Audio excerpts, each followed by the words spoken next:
Ok. Alors, quel est le temps quel temps fait-il chez toi là-bas?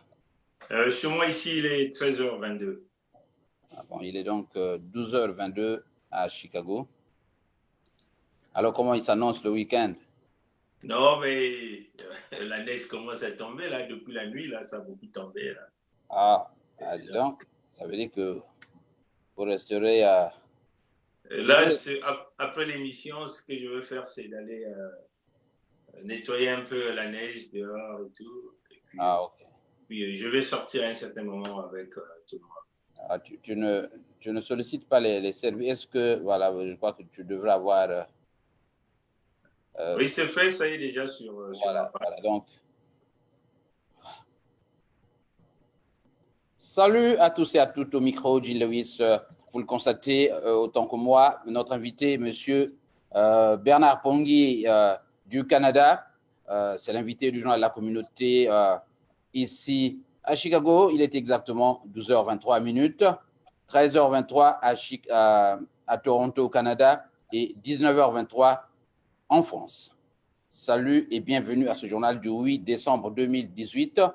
Avec notre invité, nous parlerons de la situation de crise que connaît notre pays, le Congo-Brazzaville, crise politique, crise sociale, crise économique, crise de valeurs, eh bien, crise au pluriel, pourrait-on dire. Alors, salut Bernard Pongui.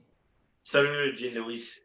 Voilà, vous avez donc Bernard Pongui, mon invité aujourd'hui. Bernard, nous allons commencer par une espèce de mise en train. Bernard Pongui, j'ai souvent entendu parler les résistants, les opposants, notamment ceux de l'Europe, des USA, du Canada, de l'Asie, en termes de pitié pour ceux qui ont, connaissent ces difficultés. Mais est-ce que Bernard, comme tel, vous avez vous-même une pensée pour cela? Avez-vous déjà, dans le passé, fait des gestes en direction de ces populations? Bernard, question de curiosité, bien sûr. Ah, bien sûr, mais j'ai toujours, comme vous le savez, hein, j'aime la solidarité parce que la solidarité, l'union, c'est ça qui fait la force. Et j'ai toujours pensé que c'est très important pour nous de penser aux autres, hein, parce que c'est de cette façon que nous pourrions tous évoluer, qu'il s'agit de nous qui sommes dans la diaspora ou ceux qui sont au Congo. Et pendant, par exemple, ces temps de fête, hein, au Congo, il y a une souffrance extrême. Euh, dans mon compte personnel, j'ai essayé pas mal de pouvoir aider quelques organisations au Congo que je ne vais pas dire les noms ici, pour éviter que simplement que ces gens-là soient des victimes du système SASO.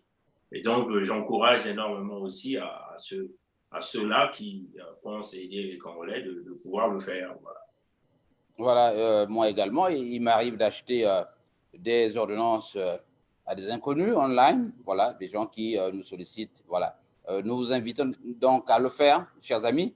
Merci à tous ceux qui viennent de se connecter sur la radio de la communauté en direct du Sud Central. Je rappelle, nous avons pour invité Monsieur Bernard Pongui. Avec Bernard Pongui, nous parlons du Congo-Brazzaville, notamment de la crise multidimensionnelle que connaît notre pays. Bernard Pongui, dans une récente vidéo, vous avez évoqué le problème, une boutade, notamment Congo-Zoba. Alors, Bernard Pongui, ça m'a interpellé. De quel Congo parlez-vous? Parce que moi, je suis du Congo de l'ancien, notamment de celui de Yulu, celui de Massamba Deba. Quand je suis allé à l'école, alors l'école Massamba Deba m'a tout donné, donc l'État m'a tout donné. Je n'ai rien acheté, je peux te le confier. Des cahiers au stylo jusqu'au CM2, j'ai tout eu. Alors, de quel Congo parlez-vous? Ben, John Lewis, quand on essaie de comparer, hein, déjà, comme je vous dire, le Congo de Massamba Deba et le Congo que nous sommes en train de vivre aujourd'hui, c'est deux Congos avec deux vitesses totalement différentes.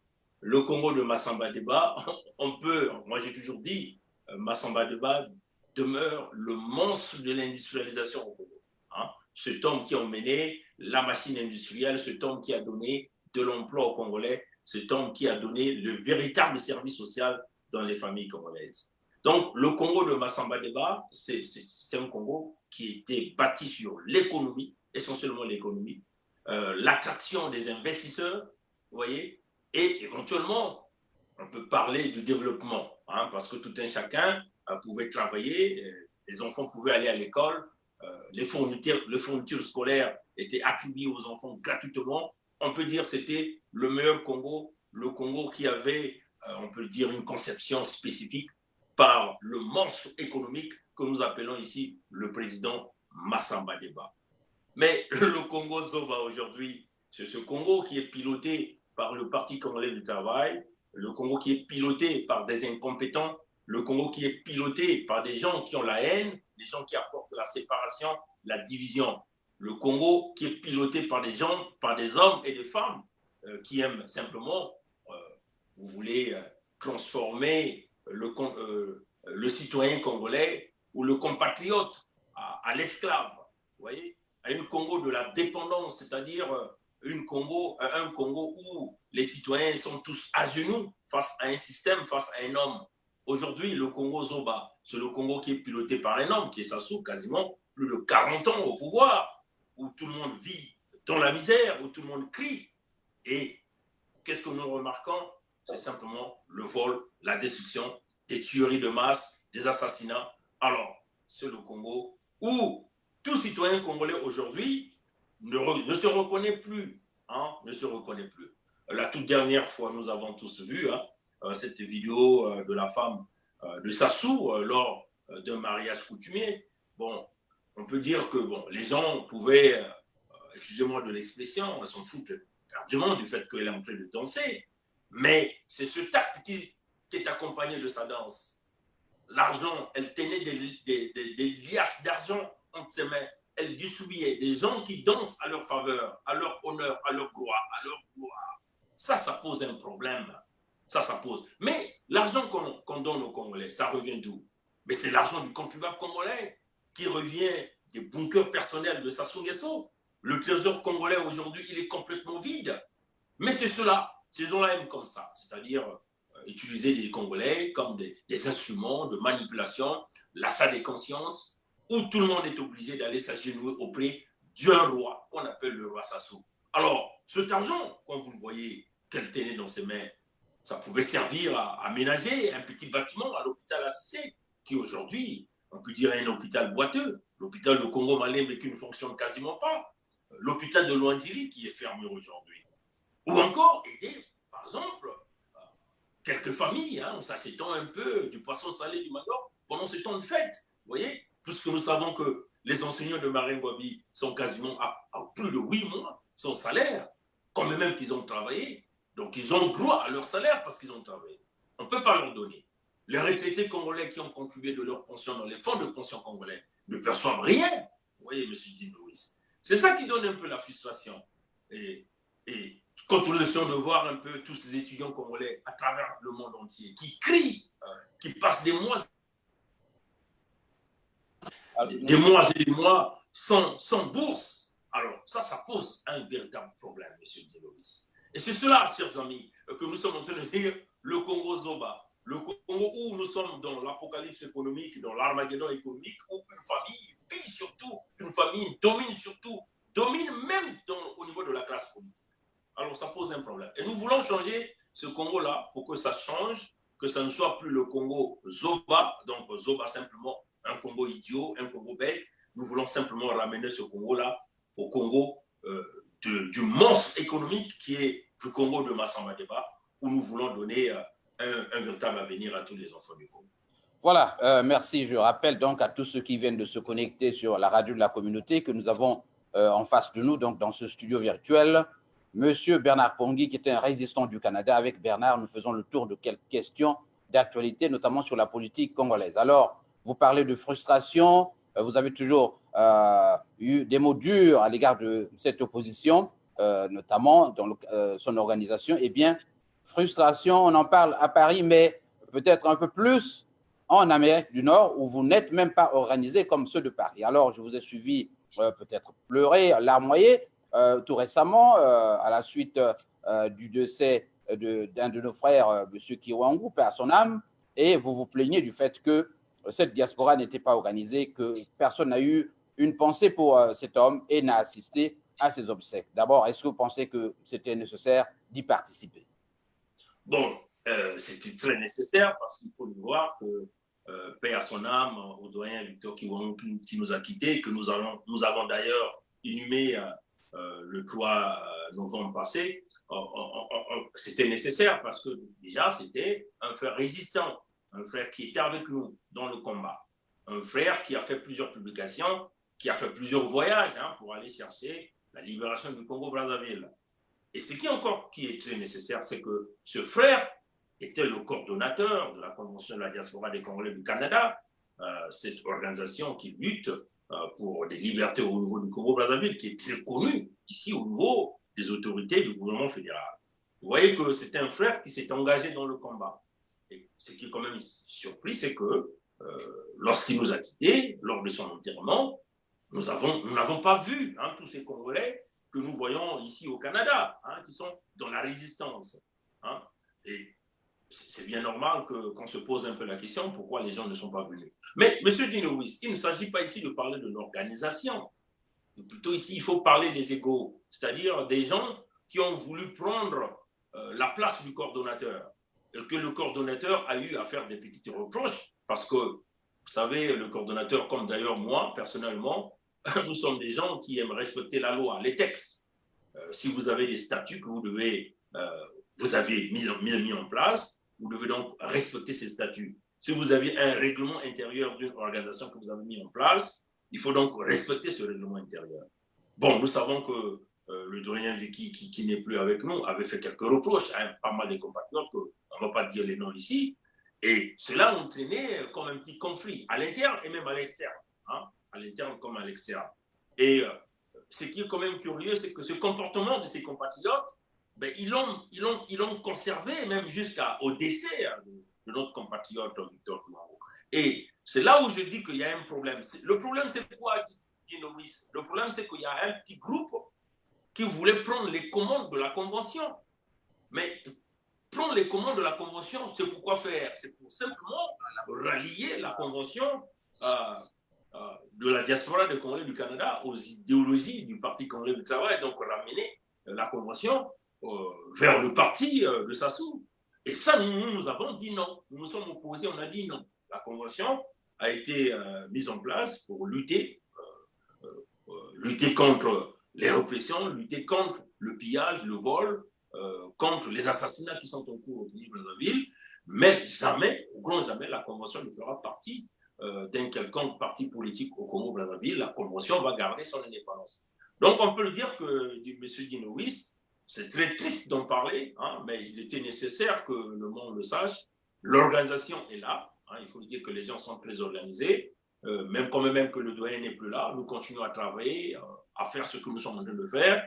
Mais il y a parmi nous, on peut dire, il y a des gens qui ont des égos, qui veulent piloter des organisations, mais ils n'ont pas les compétences et la capacité de pouvoir les piloter. Et ils ne visent qu'un seul intérêt, l'intérêt de pouvoir essayer de rapprocher ces organisations vers le Parti congolais du travail, afin que ces gens-là soient donc un canal par lequel ils vont commencer à percevoir de l'argent revenant du Congo-Brazzaville. Et nous, on a dit non à ce genre de choses. Vous voyez, donc, on peut dire, les gens sont toujours organisés, mais... Alors, concrètement, que prévoyez-vous à l'immédiat? Nous avons des problèmes brûlants maintenant, non? Nous avons la question du... Bon, Dino, oui, je crois que j'avais été contacté par pas mal de Congolais. Moi-même aussi, dans l'une de mes vidéos, j'ai lancé un appel solennel à tous les compatriotes. Nous sommes à un moment crucial de notre pays. Ceux-là qui ont des égos personnels ou des problèmes personnels, qu'ils essaient de le regarder, de le mettre à côté, de penser la nation qu'est la nation congolaise. Nous avons un projet, dans une vidéo, nous avons appelé les Congolais. Le projet, il est là en train de faire son cours. On demande à tous ces amis qui ont sauté du bateau, qui sont encore conscients, parce que nous ne voulons pas voir des gens qui viennent dans le bateau avec doubles idées et double face. C'est-à-dire, si vous revenez dans le bateau, il faut que vous ayez les mêmes idéologies que nous, l'idéologie qui est celui de déboulonner Sassou au pouvoir, par question de pouvoir aller dans des quelconques négociations avec le régime Sassou. Donc, on le demande tout simplement à tous ces compatriotes en Amérique du Nord. J'ai eu pas mal de conversations avec pas mal des amis des États-Unis, que je ne vais pas citer les noms ici, et je crois que vous connaissez tous ces individus. Donc, ces gens-là sont d'accord de revenir sur la table, de revenir sur le combat, parce que plusieurs questions se posent. En Amérique du Nord, on a l'impression qu'il n'y a que Bernard Pongui qui est sur tous les fronts. tout le monde se pose la question même au Congo. Et où sont partis les autres? Pourquoi on ne les entend plus parler? Donc, vous comprenez? Donc, c'est une façon de leur demander, le combat a besoin de tous ses compatriotes, revenez dans le bateau, mais vous devez revenir dans le bateau avec une seule idée, une seule pensée. Vous ne devez pas revenir dans le bateau en ayant deux carapaces. Nous allons avoir une seule carapace qui est, qui est celle du peuple congolais. Nous devons lutter pour la libération complète du Congo et aussi une façon de pouvoir aider le pays, le Congo-Brazzaville. Mais en tout cas, Jean Lewis, on demande à tout le monde de revenir, mais revenir avec une seule carapace qui est la carapace du Congo-Brazzaville. Voilà, ça nous permet donc de traverser l'Atlantique pour parler du dialogue, notamment avec cette diaspora de Paris. Alors Bernard Pongui, l'actualité de ces dernières semaines, sur cette actualité, j'allais dire, vous avez consacré plusieurs vidéos, notamment évoquant des problèmes d'achat de conscience, Bernard Pongui. Alors, d'abord, première question de curiosité, ce que vous voyez en France maintenant, Bernard Pongui, notamment avec cette grogne sociale, est-ce que ça vous fait penser à quoi? Que cette mère patrie elle-même n'a pas le droit donc de nous donner des leçons? Mais dis-nous, oui, on l'a toujours dit. Hein? Si vous avez remarqué dans plusieurs de nos vidéos, nous nous adressons beaucoup à la classe politique française, nous nous adressons beaucoup à la société française d'une manière générale. Nous nous adressons surtout au plus bas peuple. Parce que les gens ont tendance à nous coller l'étiquette de xénophobes, c'est-à-dire que nous sommes des xénophobes contre les Français. Non. Aujourd'hui, je crois que le bas peuple français est en train de comprendre en réalité les véritables enjeux.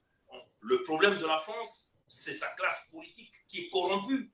Et c'est ça la réalité. Quand vous avez une classe politique qui est corrompue, cette classe politique ne va que continuer à soupirer ce qui appartient aux pauvres, ce qui appartient à la classe moyenne. Et nous arrivons à quoi? À l'explosion aujourd'hui. Aujourd'hui, nous pensons que la France n'a pas de leçon à donner aux Africains parce que c'est la France qui organise la destruction complète de l'Afrique, le pillage complet de l'Afrique, les guerres en Afrique, la séparation et les divisions en Afrique.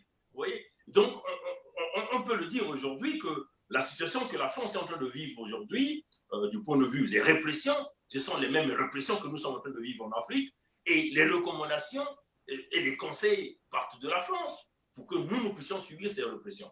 Aujourd'hui, nous avons vu, par exemple, la France qui a dépêché des blindés dans les ruelles de Paris, et ça, nous avons l'impression là que nous sommes carrément au milieu de l'Afrique, où nous avons un dictateur qui est au pouvoir en France. Mais on l'a toujours dit, les présidents français sont des amis des dictateurs et par projection, ces présidents demeurent aussi des dictateurs. Mais aujourd'hui, les peuples français doivent regarder que les Africains sont des victimes d'un système. Aujourd'hui, c'est aussi le peuple français qui est victime de ce même système. Donc, on le dit encore au peuple français, travaillons tous ensemble pour détruire ce système qui est là pour pouvoir briser les populations, détruire les économies. S'il y a destruction de l'économie d'Afrique, mais franchement, il y aura destruction de l'économie française. Monsieur Dinowis, pour terminer sur la France, je vais simplement dire que vous allez remarquer qu'aujourd'hui en France, les chefs d'État n'ont que 5 ans de mandat. Après Chirac, vous avez vu Sarkozy qui est venu, 5 ans, on l'a balayé. Il était l'ami des dictateurs. Il est parti même honorer Sassou à Brazzaville. Vous avez vu François Hollande qui a fait un peu de tête dure après. Il devient l'ami du dictateur Sassou. Et 5 ans après, il a été impopulaire. Et vous avez là Emmanuel Macron qui est aussi devenu l'ami du dictateur. En moins de 2 ans, il devient un président très impopulaire. Et on l'a dit, tout président français qui va serrer le poignet de main de Sassou Nguesso va simplement recevoir la poisse, qui est la poisse du criminel Sassou, du fait qu'il porte le sang du peuple congolais. Donc, ce président-là sera toujours un président impopulaire en France. Voilà. Voilà, Bernard Pongui, merci donc à tous ceux qui sont connectés sur Facebook. Je constate qu'il y a beaucoup d'amis qui nous suivent et qui nous vous invitons donc à réagir et à poser des questions qui font sens à monsieur Bernard Pongui. Je rappelle que Bernard Pongui est membre de la communauté congolaise du Canada à Toronto et des résistants. Alors, Bernard Pongui, parlons maintenant de la diaspora en France. Une diaspora qui devient de plus en plus désorganisée avec des initiatives qui vont dans tous les sens. Alors, est-ce que vous attribuez cela à quoi?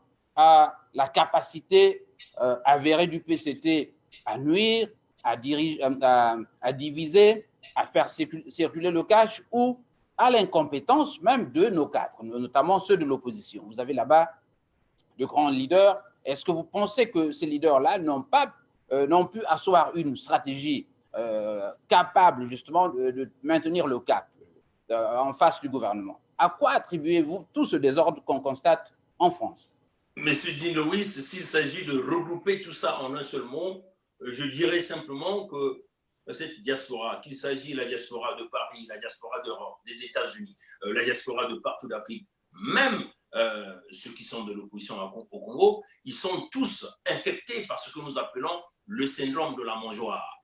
Bon, on va s'expliquer sur le syndrome de la mangeoire. Qu'est-ce que nous remarquons? Le PCT a une stratégie. Le PCT, c'est un parti qui est là au pouvoir pendant plusieurs années et qui ne fonctionne que sur la démagogie, la manipulation, le mensonge, le pillage, le vol, les assassinats. Et donc, dans le principe de corruption, le PCT utilise l'argent du contribuable congolais, qui sont incapables d'ailleurs de payer les salaires au Congo, et cet argent est injecté pour pouvoir corrompre le monde entier. Mais, M. Dinowi, si vous essayez de regarder, ça fait partie des stratégies de Sassou. Affamer du monde au maximum et les ramener vers vous comme étant des petits rats. C'est ça le principe du PCT. Donc on fait exprès de ne pas payer les fonctionnaires, on fait exprès de ne pas payer soit les pensionnaires au Congo ou encore les étudiants, et on fait exprès de ne pas créer des emplois pour toujours ramener le monde vers ce système d'esclavagisme, plus du fait qu'ils détiennent l'argent du Congo, donc l'argent circule dans la corruption. Mais ce que nous avons remarqué dans la diaspora de Paris, c'est une diaspora qui part dans tout le sens. C'est-à-dire, il ne faut pas, ici on ne va pas généraliser, hein, il y a quelques têtes dans cette diaspora ces gens-là sont habitués à la facilité. C'est-à-dire, ils ne veulent pas aller chercher des véritables emplois, faire des formations pour avoir de l'emploi, pour prétendre avoir une certaine indépendance. C'est ça aussi le problème. Hein. Nombreux parmi cette diaspora de Paris n'ont pas d'emploi. Donc, ils ne vivent que des miettes qui viennent de Brazzaville, ils ne vivent que des gens autour d'eux. Donc, ces gens-là sont vulnérables, on peut dire, aux appâts du Parti communiste du travail. Aujourd'hui, nous sommes en train de voir nombreux parmi eux shifter, changer de position. Mais si vous essayez de regarder dans ce groupe-là, de ces diasporas au niveau de la place de Paris, ceux-là qui viennent nous parler du dialogue. Mais ce groupe-là avait déjà posé ce problème du dialogue en 2013, quand ils sont allés passer quelques réunions dans les couloirs de l'Assemblée nationale française. Ils sont venus avec des concepts qu'eux, ils ont intitulés les États généraux de la nation sous le régime Sassou Nguesso. Vous voyez, déjà là, il y a fausseté. Vous ne pouvez pas nous dire que vous allez aller faire les États généraux de la nation, sous la supervision de l'homme qui est le problème au Congo-Brazzaville. De l'homme qui est la cause de toutes les crises, qu'il s'agit des crises économiques, crises financières ou des crises politiques, crises sociales. C'est quasiment pas. Parce que cet homme n'aura pas, si vous voulez ne pourra pas vous donner les moyens de faire la traçabilité pour retrouver la véritable vérité, hein, et puis solutionner sur ces vérités après. Vous voyez? Donc, on le dit encore à la diaspora de Paris, ressaisissez-vous, hein, parce que nous ne pouvons pas continuer sur ces mêmes pédales. C'est celui-là mon problème, Bernard Pongui. Vous voyez, je vous comprends qu'il y a dans le groupe des gens vulnérables, faibles d'esprit ou de cash, mais j'insiste sur la capacité de mobilisation, sur la capacité, j'allais dire, managériale de nos leaders, notamment de vos leaders ou de vos collègues, qui n'ont pu, à ce jour, asseoir une stratégie pour éviter toutes ces dérives. Comment faire pour que ces gens, je lâche le mot, vous pouvez aussi élaborer des stratégies qui vous permettent de dérouter le gouvernement, et bien sûr à long terme. Mais je reviens sur ce que un de mes collègues ici, Boulingi, faisait remarquer, que vous êtes toujours à la remorque du gouvernement.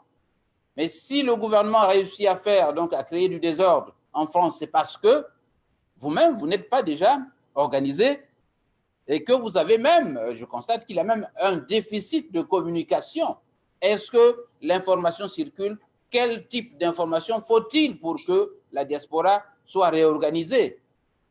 Bon, mais je crois que, Dino, je ne pense pas que la diaspora de Paris est aussi complètement désorganisée. Je ne pense pas ça, parce que nous avons vu, hein, pendant que Sassou est venu à Paris, il y a une petite agitation, un petit groupe qui s'est levé, qui est allé même quémander hein, à l'hôtel là où était Sassou, où les gens sont venus nous parler d'une espèce de dialogue. Et tous nous avons vu cette vidéo qui circule de M. Marcel Makomé, dans laquelle, d'ailleurs, il a fait une première vidéo où il accusait le peuple congolais, la diaspora, qui résiste à aller dialoguer à un dialogue sous la sauce Sassou. Et quelque temps après, il vient faire une vidéo où quasiment il pleurait à Sassou, il pensait qu'à son propre ventre. Vous voyez? Donc, M. Dinoïs, vous ne pouvez pas faire confiance à ce genre de leader, ce genre d'individu. Mais il faut lui dire que la plupart des leaders, vous dites des leaders de l'opposition, moi j'appelle ça une opposition entre parenthèses, tout ce monde est dans la trajectoire de Makomé. Et moi, je l'ai même donné, si vous voyez, une caractéristique, je l'ai dit, c'est une macométisation de la mangeoire. Parce qu'il faut le dire, hein, M. Dinoïs. Oui. Ça, c'est des choses que nous avons l'habitude de dire, et les gens peuvent aller faire des vérifications là-dessus. Pourquoi l'opposition au Congo ne bouge plus d'un iota depuis un certain temps? Pourquoi ceux qui se disent les opposants ne bougent pas? Mais parce qu'ils sont tous nourris par le système Sassou. C'est des gens qui ont des perdièmes mensuellement, c'est des gens qui bénéficient des évacuations sanitaires, c'est des gens qui sont logés, nourris par le système Sassou. C'est un système qui est comme ça. Le PCT, Parti congolais du travail, le système Sassou, c'est basé sur la corruption. Regardez un peu comment il a fabriqué une opposition officielle au Congo en nommant Pascal Satimadiala. Donc vous voyez que, dit Louis, voilà pourquoi le problème de Sassou, comme le disait quelqu'un, m'a appelé, me l'a dit, le problème de Sassou, c'est cette jeunesse qui n'a jamais maîtrisé. Parce qu'il faut lui dire que Sassou a maîtrisé toute cette classe-là, des Mbéry Martin, même la classe moyenne, des gens comme les Makomé aujourd'hui. Sassou les a tous maîtrisés parce que ces gens-là dépendent de Sassou, ne vivent que Sassou. Parce qu'il faut le dire que la plupart de ceux qui font la politique au Congo n'ont jamais d'ailleurs un véritable métier. Hein. Ils viennent dans la politique, ils deviennent des riches dans la politique et ils sont nourris dans la politique. Donc, ces gens-là ne peuvent plus jamais sortir de la politique parce que s'ils sortent de la politique, c'est leur gagne-pain qui est coupé. Alors, la nouvelle classe de tous ces jeunes qui viennent, qui sont en train de combattre le système Sassou, c'est des jeunes qui travaillent, c'est des jeunes qui savent qu'est-ce que c'est la valeur du travail, qu'est-ce que c'est l'emploi. Donc, ce sont ces jeunes-là que Sassou n'arrive pas à maîtriser parce que ceux qui sont conscients Sassou n'arrive pas à les mettre dans sa nasse de la corruption.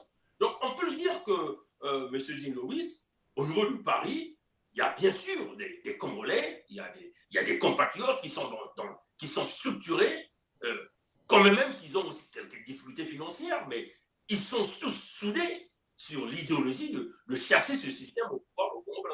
Donc, on peut le dire aujourd'hui que pour nous encore, hein, Jean-Louis, nous ne voulons pas être dirigés sous un leader, parce que si vous êtes dirigé sous un leader, quand ce leader, la tête est coupée, c'est tout le groupe qui est détruit. Mieux vaut avoir plusieurs têtes et plusieurs fronts, et nous avançons jusqu'à l'objectif.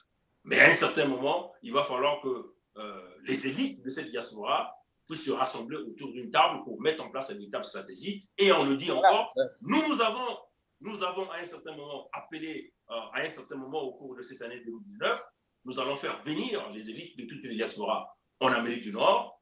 Ça peut être le Canada comme les États-Unis, mais il faut que ce soit des gens conscients et sérieux, des gens qui sont d'accord avec l'idéologie et les stratégies que nous allons mettre en place pour chasser Sassou. Donc, les gens se plaignent, les gens se disent qu'il nous manque des finances, mais les finances sont là, on donnera ces stratégies à ces camps. Alors Bernard, je reviens donc sur cette proposition. Vous, le problème est clair, revenons sur terre, soyons réalistes. Nous avons en France déjà deux groupes. Un groupe qui est en train de faire la promotion, on l'a vu à la lumière des posts qu'on lit sur Facebook, qui est en train de faire la promotion du dialogue initié récemment par le pouvoir.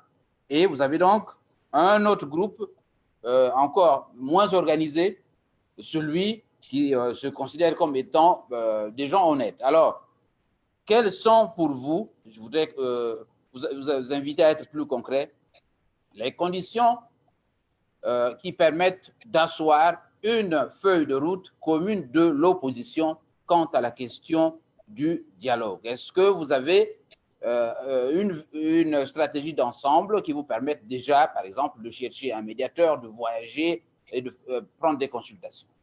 Bon, Monsieur Dinouis, déjà, puisque moi je réponds à votre question, mais dans notre projet, pour nous, on ne dialogue pas avec Sassou, on a une autre stratégie derrière notre proposition. Hein, ça, je ne veux pas le dire ici. On a toujours dit, pour chasser Sassou, il faut mettre en place l'équilibre de force militaire. Et c'est l'unique moyen pour ramener Sassou à la table de négociation, à la table de discussion, d'une manière sincère. Parce qu'il va se rendre compte qu'il y a un équilibre qui est là, et donc, il va faire face désormais à une véritable force devant lui. C'est l'unique façon. C'est l'unique façon qu'on ramène un dictateur à une table de négociation. Vous ne pouvez pas venir seulement comme ça dire à un dictateur, oui, nous allons venir à votre dialogue que vous avez proposé. Donc, un dialogue encore à la sauce Sassou. Mais le Congo, il y en a eu des dialogues. Hein. Le tout dernier qu'ils ont eu à faire, c'est celui de Sibiti. Et nous savons les conséquences aujourd'hui. C'est la banqueroute du Congo, l'apocalypse économique, l'armageddon économique, c'est le génocide dans le département du Sud, le département du Pôle, et c'est des crimes qui vont rester impunis tant que ce régime-là sera là. Maintenant, nous voulons dire à ces Congolais-là qui veulent aller à ce dialogue de Sassou. Mais si vous voulez proposer le dialogue, il ne faut pas que ce soit Sassou qui vous impose son dialogue et que vous allez donc dans l'enclos de Sassou pour aller dialoguer. Ça va encore être un peu comme les concertations de Wesso, qu'on nous a dit qu'il y a un cahier de charges qui est parti de Mpila et que les gens ne devaient que discuter sur ce qui était écrit là-dessus. Vous voyez? Mais on va quand même leur dire ce que nous pensons s'ils veulent aller choisir ce chemin. Premièrement, il faut que vous vous rassurez qu'il y a la sécurité au Congo. Pour qu'il y ait la sécurité au Congo, il faut que vous puissiez ramener au Congo une force d'interposition. Une force d'interposition au moins de 40 000, 50 000 troupes qui va assurer la sécurité des populations. Une force d'interposition qui va apporter la quiétude et la confiance au niveau de la population, même au niveau de la classe politique. Le rôle de cette force d'interposition, ce serait la sécurité du pays et puis désarmer les forces de la Gestapo. Parce qu'il faut le dire qu'au Congo, il n'y a pas une armée, c'est une milice privée qui est au compte de Sassou, qui travaille pour Sassou, qui travaille pour le régime Sassou. Donc, si vous ne désarmez pas cette milice, mais cette milice viendra, quelles que soient les institutions que vous mettez en place, mais ça sera que des coups d'État en coups d'État. Vous voyez, donc, M. Dinouis. Et il faut le dire que vous pouviez les appeler comme vous voulez, les Nations Unies. Aujourd'hui, il y a des groupes privés qui font de l'armée militaire, la sécurité. Vous voyez, les Américains l'ont utilisé en Irak, un peu partout. Et nous aussi, nous pouvons les utiliser. Bien sûr que ces groupes-là seront payés avec l'argent du contribuable congolais, parce qu'il n'y a rien de gratuit. C'est ce que nous allons mettre dans la tête des Congolais. Vous faites venir les gens pour vous sécuriser, pour mettre de l'ordre dans votre pays. Il faut que ces gens-là soient payés, soient traités. Ils vont être payés avec l'argent du contribuable congolais. C'est le sacrifice que nous allons faire pour une petite période. Une façon de pouvoir se rassurer que notre pays est désormais pacifique. Donc, une fois que ces forces sont là, on va désarmer les forces de la Gestapo, on va sécuriser le pays, on va recruter des Congolais pour mettre en place de nouvelles forces de sécurité. Ça, c'est le premier préalable, hein, on peut dire. Deuxièmement, vous dépouillez Sassou de tous les pouvoirs, comme à la conférence nationale. Mais Sassou ne sera plus président. Vous le dépouillez de tous les pouvoirs. Et pendant que vous êtes en train de négocier, c'est là où vous mettez en place une équipe qui va diriger le Congo pendant une période de transition de 2 ans ou 3 ans. Sassou n'est plus président. Je le répète, Sassou est dépouillé de toutes les fonctions. Ça serait un départ. Mais Sassou doit être là, dans cette salle-là, de négociation-là. Ça ne sera pas que des collaborateurs qui vont envoyer. On a vu le président Laurent Gbagbo aller à Marcoussis pour parler des affaires ivoiriennes. Le président Laurent Gbagbo était là. Donc Sassou doit être là. Vous voyez, M. Dinouis. C'est un peu une vision pareille que nous sommes en train de donner. Et pendant ces dialogues, c'est là que vous profiterez de mettre en place tous les cahiers de charges. Vous allez revoir le système éducatif, le système de santé, comment financer, comment vous allez dénicher les points de corruption, si vous voyez, au niveau du Congo, et quelles sont les solutions que vous apportez par rapport aux points de corruption. ça serait le point de départ et que le cahier de charges qui sortirait de ce dialogue, une équipe qui va être mise en place pour faire des audits après. Tant que vous ne faites pas des choses comme ça, et vous nous dites que vous débarquez sur Sassou, à Brazzaville, allez faire un dialogue, alors vous êtes encore simplement allé dans la patte du boulanger, et le Congo n'avancera pas. Éventuellement, ils iront certainement chercher leur argent parce qu'ils ont pensé à leur banque, mais le peuple et tous nos jeunes qui sont au Congo n'auront pas d'avenir.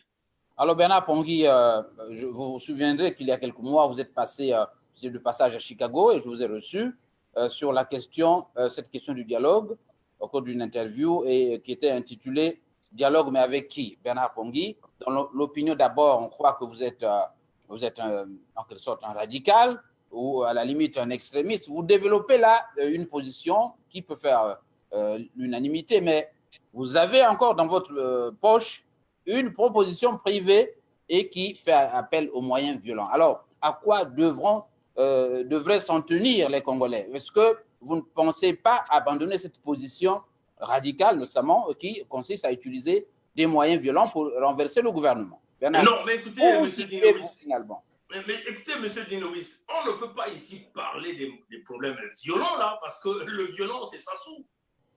Dans ces contextes, hein, nous ne sommes pas des violents parce qu'on n'a jamais tué qui que ce soit, on n'a jamais volé quoi que ce soit, mais le violent, c'est Sassou. Le génocide qui venait de commettre dans le département de Poul, aujourd'hui, c'est le plus récent. Les 17 jeunes Congolais qui ont été assassinés dans le cachot de Chakona, aujourd'hui, est connu de Sassou. Les disparus de Bit, le violent, c'est Sassou. Vous voyez? Donc, et il faut lui dire que Sassou, comment il a fait pour prendre le pouvoir? Comment il a fait? Il a utilisé la violence pour prendre ce pouvoir-là. Et il continue à utiliser la violence aujourd'hui. Donc, face à un dictateur, vous n'avez pas de choix. Face à un homme qui assure du terrorisme, Sassou est un terroriste, hein, mais il camoufle le terrorisme dans l'État congolais. C'est un criminel, c'est un assassin, Sassou. Donc, l'Occident ne badine pas quand il s'agit des terroristes. L'Occident ne badine pas quand il s'agit des criminels. L'Occident utilise tous les moyens nécessaires pour pouvoir déboulonner les dictateurs. Et nous le savons, pour tous Congolais qui veulent aller dans l'enclos de Sassou pour un dialogue, dans l'enclos du système particulier de travail pour un dialogue, mais ça sera voué à l'échec. C'est remettre Sassou au pouvoir, quels que soient les fonds que vous allez percevoir de la part du Fonds monétaire international, le Congo ira nulle part. Nous avons vu quelque part une publication, on nous dit, entre guillemets, je ne confirme pas si c'était les propos du président Ouattara, que même si le FMI pouvait effacer la tête du Congo plus de 1000 fois, le Congo n'ira nulle part avec ce type-là, avec Sassou. Donc comprenez que le Congo va très mal. Monsieur Dinowis, c'est que vos auditeurs doivent connaître le vol, les assassinats, le pillage, la destruction du Congo, la manipulation est une culture dont Sassou et son parti politique. Une culture, c'est ce qu'on ne change pas, ce qui est avec vous. Vous vivez avec, vous mangez avec, vous dormez avec, vous ne rêvez que ça. C'est une culture qui est là. Donc, vous n'aurez jamais, si vous voyez ce que nous sommes en train de dire, la traçabilité dans le système économique, vous n'allez jamais avoir ça. Vous n'allez jamais avoir la traçabilité dans tout ce qui sont les systèmes de gestion au Congo. La corruption sera toujours là. Le bradage d'argent, le bradage du pétrole congolais, des mines congolaises sera toujours là. Vous voyez, donc, c'est une culture avec ce système. Si vous vous opposez, on doit vous assassiner, on doit faire ceci, on doit... Non, Monsieur Dinowis, ce que nous faisons, ce n'est pas de la violence, mais c'est une façon de libérer le Congo et de libérer le Congo d'une manière définitive.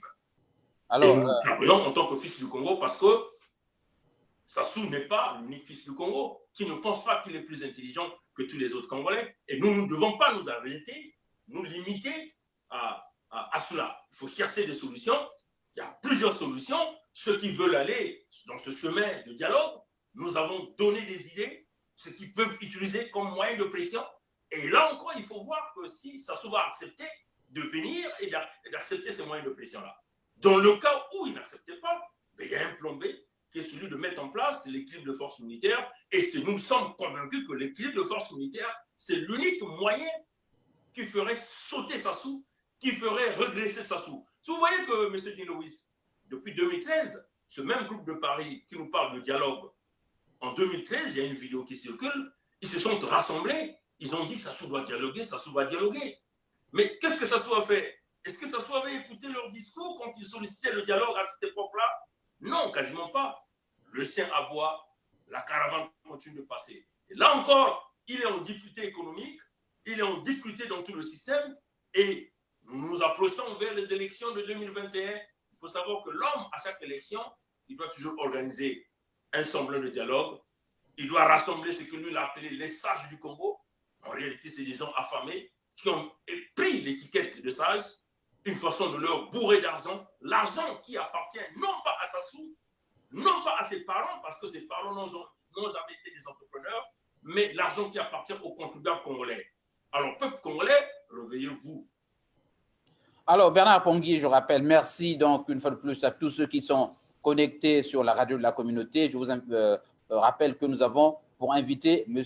Bernard Pongui, résistant du Canada, et nous parlons de la crise multidimensionnelle du Congo-Brazzaville. Crise, je rappelle, une fois encore, politique, économique, sociale, crise de valeur également. Alors, Bernard Pongui, parlons des questions méthodologiques et stratégiques dans la voie au dialogue. Alors, chaque fois que vous évoquez cette question, Bernard Pongui, je constate que vous brandissez toujours le spectre de l'enfer, le spectre de la CPI. Croyez-vous qu'une telle démarche soit en mesure de rassurer vos interlocuteurs? Est-ce que ça peut les rassurer à venir?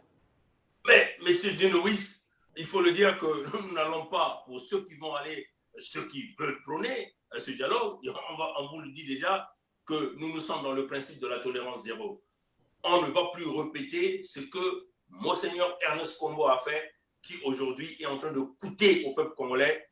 Aujourd'hui, c'est des générations et des générations qui sont des grands perdants sur le geste réalisé par Monseigneur Ernest Kombo. Paix à son âme parce qu'il n'est plus avec nous. Mais en tout cas, il faut lui dire que c'était une erreur grave. Laquelle? Les séances de lavement de main et le pardon qu'il a accordé à Sassou. Monseigneur Ernest Kombo a donné des instructions fermes de ne pas suivre tout le rapport qui est sorti de la Conférence nationale souveraine, parce que tout le rapport condamnait Sassou comme étant l'auteur du crime de l'assassinat du président Martin Wabi et tous les crimes qui se sont poursuivis après. Vous voyez, quand nous essayons de regarder le pillage économique, les biens mal acquis, tout ça, Monseigneur Ernest Kombo avait protégé Sassou, il n'y a pas eu de suivi. En tout cas, Dinowis, c'est une nouvelle génération. La nouvelle génération, on vous le dit, et les gens du PCT doivent le reconnaître. Nous avons vu avec le génocide du Rwanda, il y a des bourreaux qui pensaient s'échapper, mais aujourd'hui, ils sont dans les cachots. Tous ceux qui pensent qu'ils vont s'échapper en mettant le Congo dans cette difficulté, vous êtes en train de vous tromper parce que la justice va toujours vous rattraper. Et on nous dit, nous ne parlerons jamais de l'amnistie pour ceux-là qui ont commis des crimes de sang comme des crimes économiques du Congo. Il faut que la justice soit dite, il faut que le droit soit dit, il faut que les criminels puissent se rendre compte devant les tribunaux.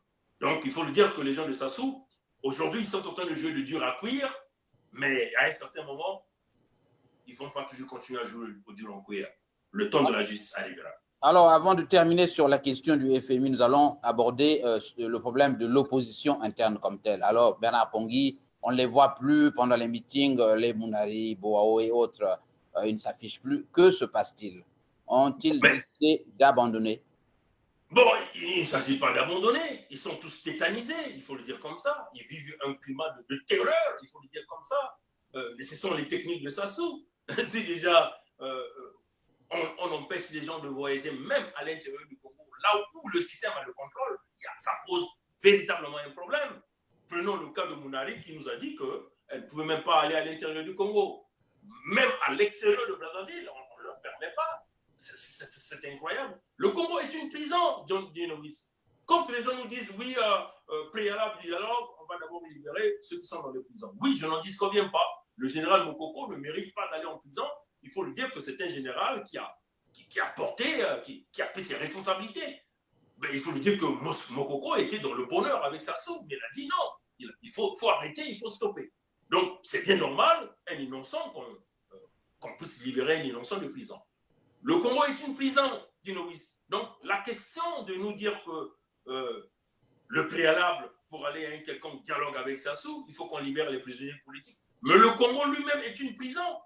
Donc, vous voyez que si vous faites ça comme un préalable, il faut d'abord libérer le Congo-Brazzaville. Les opposants sont tétanisés, ils ne peuvent pas parler. Les médias de la télé Congo est réservé au système Sassou. Des petits groupes privés qui gèrent des petits médias ne peuvent pas aller interroger, si vous voulez, interviewer les gens de l'opposition, où tout est censuré. Vous voyez. Donc, on le répète encore. L'exemple que nous venons de voir de Paulin Makaya qui libre du Congo, qui a la citoyenneté britannique, le régime de Brazzaville refuse, prend donc la place de la reine d'Angleterre pour dire qu'il n'est pas citoyen britannique, donc il ne sort pas. Donc vous voyez quand même que le consul de Grande-Bretagne dans la République démocratique du Congo a démontré sa citoyenneté, mais le régime de Brazzaville n'a pas toujours voulu qu'il sorte du Congo. Donc vous voyez que le Congo est une prison. Ceux qui se disent encore leaders de l'opposition au Congo demeurent en prison. Ou encore, ils ont mis le choix, ils ont deux choix devant eux. Parce que pour moi, même quand je suis en prison, il vaut même qu'on me tue. Je dois continuer à me battre pour mes libertés. Ou ils ont fait un choix, simplement de se taire, tout en préservant les privilèges qu'ils perçoivent de la part de Sassou avec l'argent du contribuable congolais. Ou encore, ils ont donc adhéré le concept de prison, donc il faut se taire simplement. Ou encore, voilà, donc Djinowis, on me dit, si ces gens-là ne parlent pas, moi je donne deux concepts, deux raisons. Premièrement, le Congo est une prison. Deuxièmement, où ils ont fait un choix de maintenir les privilèges qu'ils perçoivent de la part du système Sassou. Voilà. Alors, Bernard Pongui, j'ai une question toujours sur la question du dialogue avant de terminer. Bernard Pongui, dans vos postes, vous avez toujours l'habitude d'indiquer que les informations que vous recevez vous viennent de sources sûres, donc du milieu même de la présidence de la République. Cela montre effectivement qu'il y a une, j'allais dire, fracture ou volonté d'ouverture ou de changement. Comment, à long terme ou à court terme, j'allais dire, exploiter toutes ces failles pour que l'opposition reprenne la chose? C'est-à-dire que, est-ce que vous avez, vous, la capacité de racheter tout cela pour en faire des gens qui se retournent contre le régime et créer une espèce d'implosion? Mais écoutez, M. Djinowis, l'implosion est déjà là. Si déjà les informations arrivent à s'expliquer, l'implosion est déjà là. Mais c'est que les gens nous disent. Hein. Les gens nous disent que ici, nous ne pouvons même plus respirer. Quand on tousse, on devient contre Sassou. Et donc, ce sont les AVC qui vont s'en suivre. Mais les AVC, c'est dû à quoi? Aux empoisonnements. Ou ce sont votre classe sociale, donc votre famille qu'on attaque. Ou c'est votre enfant, et ainsi de suite. Mais on nous dit, le système est brisé. Sassou ne va jamais recoudre ça. C'est totalement impossible, Djinowis. Parce que les informations sortent même dans sa propre famille qui nous parviennent. Voyez. Donc on le dit d'une manière générale. Voilà pourquoi nous sommes en train de dire à tous ces petits militaires qu'on a donné l'idéologie pour dire que ton frère du Sud, c'est ton ennemi. Mais ces jeunes militaires-là sont en train de commettre une erreur très grave. Parce qu'il faut lui dire que pour le moment, ils sont nourris par des petites primes. Mais je suis sûr qu'ils ne vont pas arriver au grade de lieutenant pour bénéficier de la pension. Parce qu'il faut lui dire que quand ils vont arriver certainement à la retraite, ils seront déjà au grade d'adjudant, et donc ça sera la retraite anticipée. Et avec quelle pension? Les pensions ne passent pas. Donc il faut lui dire que tous ces jeunes mochis qui travaillent autour de Sassou sont en train de briser leur propre avenir, l'avenir de leurs propres enfants avec le système Sassou. C'est ça la réalité. Donc il faut que ces militaires-là comprennent aussi que nous avons là droit à pouvoir sauvegarder notre futur, sauvegarder le futur de nos enfants et retrouver un bel avenir pour nos enfants. Donc il faut simplement que nous retournons notre énergie contre celui qui nous a guidés pour aller s'attaquer aux voisins, aux autres compatriotes. Donc c'est ça que nous sommes en train de dire aux autres Congolais. Si vous ne pouvez pas le faire en interne, mais en tout cas, nous sommes en train de travailler pour le faire de l'extérieur. Alors, vous évoquez le cas de donc cet avenir ténébreux de ces combattants, mais je vous informe que la situation est plus générale et qu'elle ne fait que s'empirer avec d'interminables revues du FMI, Bernard Pongui, rien n'augure des lendemains meilleurs. Alors, vous avez le peuple qui est coincé dans cette misère. C'est lui le perdant. Donc, d'un côté, l'opposition qui traîne, le gouvernement qui traîne les pieds à ouvrir des négociations directes et sincères avec l'opposition. De l'autre, une opposition désorganisée sans stratégie. Une réflexion générale sur la question, donc, les revues du FMI, et on va en terminer par là, Bernard Pongui. Bon, mais déjà, on va simplement dire à Mme Christine Lagarde que ne perdez pas votre temps. Hein, si réellement vous êtes une institution qui est sincère avec vos standards. Hein, donc, ne perdez pas votre temps avec Sassou parce que vous connaissez mieux Sassou que nous. Vous n'aurez jamais de la documentation sincère, des informations sincères que vous êtes en train de solliciter avec le régime Sassou. Il faut le dire que Sassou est en train de traîner le pays en bateau. Ce qui est quand même curieux, hein, M. Djinowis, parce qu'on demande de travailler sur la corruption, de réduire le train de l'État, le train de vie de l'État. Mais je vous annonce déjà qu'en lisant RFI, le Congo a fait même une proposition de pouvoir organiser la CAN 2019 qui a été retirée au Cameroun. Donc, un pays qui a une crise économique, qui est en décadence, où est-ce que ce pays-là va trouver des moyens pour aller organiser une CAN dans quelques mois? Vous comprenez que l'argent là va se ressortir des bunkers personnels de Sassou, là où il est allé cacher les 14 000 milliards de francs CFA. Est-ce que ça ne participe pas de la démonstration ou de la simple publicité? Bon, écoutez, ça c'est RFI qui l'a dit, ça c'est sans les gens de Brazzaville de pouvoir nous dire cette affaire, mais déjà, l'idée déjà de vous dire que ils ont sollicité de pouvoir orienter la carte, ça pose vraiment un véritable problème pour des véritables dirigeants qui sont capables de mener le pays ou de sortir le pays de la difficulté. Mais le FMI ne doit pas perdre son temps parce que si le FMI a dit que la dette du Congo se retrouvait à 9 milliards de dollars, vous voyez, donc 9 milliards de dollars, ça représente quasiment la moitié de l'argent que les responsables de ce système ont dans les paradis fiscaux et à l'extérieur. Donc, vous voyez que si déjà le FMI ne se rend pas compte que ces responsables de ces systèmes-là ont rapatrié l'argent du Congo, mais ça, ça a déjà été la condition sine qua non pour le FMI pour essayer d'avancer avec le Congo. Donc, on le dit pour le Fonds monétaire international à Mme Christine Lagarde, si vous donnez l'argent à Sassou, mais Sassou va se mettre à distribuer cet argent, comme d'ailleurs nous avons vu sa femme en train de distribuer cet argent-là aux gens. Donc, il faut, pour que le FMI vienne travailler en sincérité avec le peuple congolais, il va falloir que le régime politique change au Congo. Parce que c'est ça qui nous permettait de savoir où est réellement l'argent du Congo. Où sont les points dans lesquels il y a la corruption. Et quelles sont les solutions que nous allons apporter à ces corruptions? Éventuellement dans le pétrole, dans les mines, ainsi de suite. Donc vous voyez qu'on le dit, si le Fonds monétaire international est sincère, l'argent, un prêt ne sera pas donné au Congo sous le régime Sassou, parce que Sassou est en train de nous jouer dans les boules. En rond, nous sommes comme dans un labyrinthe, comme en 2010. Hein. En 2010, il a reçu déjà cet argent, mais aujourd'hui, quelques années après, le pays tombe dans la banqueroute. Donc, c'est un problème de compétence. Quelqu'un m'aurait dit, un leader, on le choisit parce qu'il est capable. Il est capable de diriger, il est capable de mener le pays vers une nouvelle direction, capable de pouvoir relever l'économie d'un pays, capable de pouvoir, si vous voulez, diversifier l'économie d'un pays. Mais cet homme ne l'a pas fait pendant 40 ans. Et ce que nous avons remarqué, c'est que le Congo continue d'aller dans un trou. Donc, vous voyez que vous ne pouvez pas donner de l'argent aux mêmes gestionnaires. Et ça, 92% des Congolais le disent que non, absolument pas, on ne donne pas l'argent, un autre prêt à Sassou.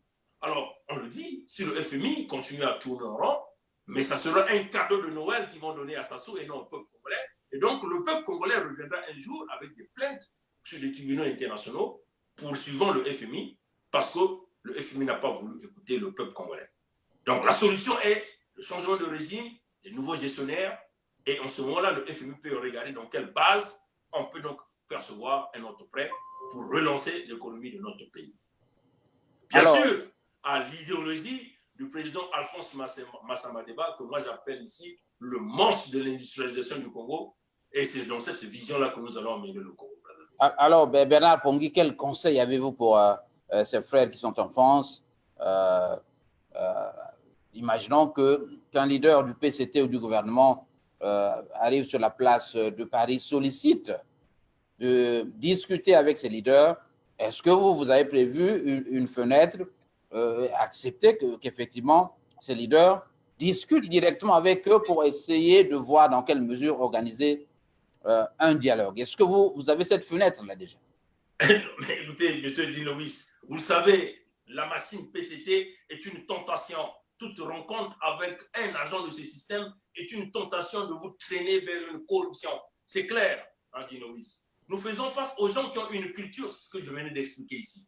La culture de ces gens-là, c'est se maintenir au pouvoir à n'importe quel prix. Donc, le prix peut-être l'argent, peut-être le sang, peut-être ainsi de suite.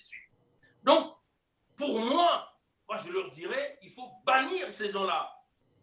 Il faut forcément fermer la porte à ces gens-là. Et travaillons pour trouver des voies et moyens et qui nous permettaient de faire sauter toute cette machine. Et puis, nous allons emmener notre pays vers une nouvelle direction. Mais, M. Dinowis, nous recevons plusieurs messages des jeunes partout, hein, des jeunes au Congo, hein, des jeunes partout au Congo. Alors, oui, ce sera la conclusion. Comment pouvez-vous rassurer ces jeunes-là? Parce que vous avez toujours promis, les gens comptent sur vous. Le mois de novembre, on me disait, j'ai entendu quelque part sur une vidéo, est passé, Bernard Pongui, vous ne faites que des promesses. À quand le départ de ce régime? Bon, Dinowis, je n'ai pas une date, malheureusement, mais il faut le dire que le mois de novembre, vous avez vu l'activité autour du pays. Vous avez vu, pour ceux qui ont des yeux grandement ouverts, ils ont vu l'activité à Brazzaville, l'activité dans la sous-région et les informations que nous recevons, on ne peut pas vous donner, on ne peut pas vous étaler. On le dit. Hein, le départ de Sassou, personne ne peut le prédire. Seul Dieu peut le prédire. Seul le Créateur peut le prédire.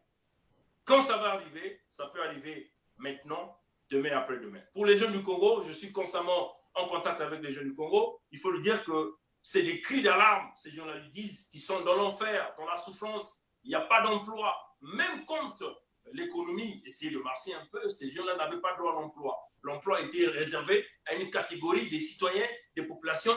Il faut que tu aies des recommandations, il faut que tu viennes d'une famille. Donc, le tribalisme, l'ethnicité, vous voyez, et c'est ça que nous sommes en train de combattre.